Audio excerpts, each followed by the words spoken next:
এক পোলা হুম, এক মায়ের খুব ভালোবাসে, হুম, দুনিয়ায় আর কিছু চায় না মায়া ছাড়া। আচ্ছা। কিন্তু মায়া পোলাটারে পছন্দ করে না। ওহো। অনেক চেষ্টার পর মায়া সে পোলাটারে কইল যে ঠিক আছে, হ্যাঁ, আমি তোমারে ভালোবাসতে পারি, হ্যাঁ।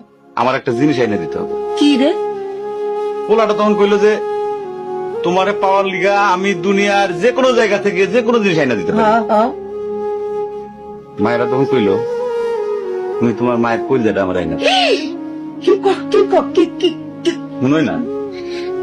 কি গল্প শোনালি দিদু?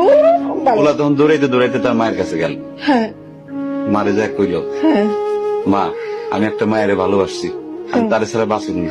হ্যাঁ। কিন্তু ওই মায়া আমার একটা জিনিস নিয়ে যাইতে কইছে, সেটা হলো তোমার কলিজা। তুমি যদি তোমার কলিজাটা আমারে দাও, ওই মায়াটা কলিজাটা পাইলে আমার ভালোবাসবে। মা তখন কইল তুই আমার একমাত্র বুকের ধন, তোর সুখের জন্য আমি সবকিছু করতে পারবো। পরে মা বুকটা ফাইরা কলিজাটা বাইর করে পোলার হাতে দিল। আহারে মা। পোলাটা কলিজাটা হাতে পাইয়া যে কি খুশি, মা দৌড়াইতেছে দৌড়াইতেছে দৌড়াইতেছে, দৌড়াইতে দৌড়াইতে হঠাৎ রাস্তার মধ্যে উষ্টা খাইয়া পড়ে গেছে। হাতের কলিজাটা হাতের থেকে ছুইটা রাস্তার মধ্যে পড়ছে। তখন মায়ের কলিজাটা কইতাছে ব্যথা পাইছো বাজান?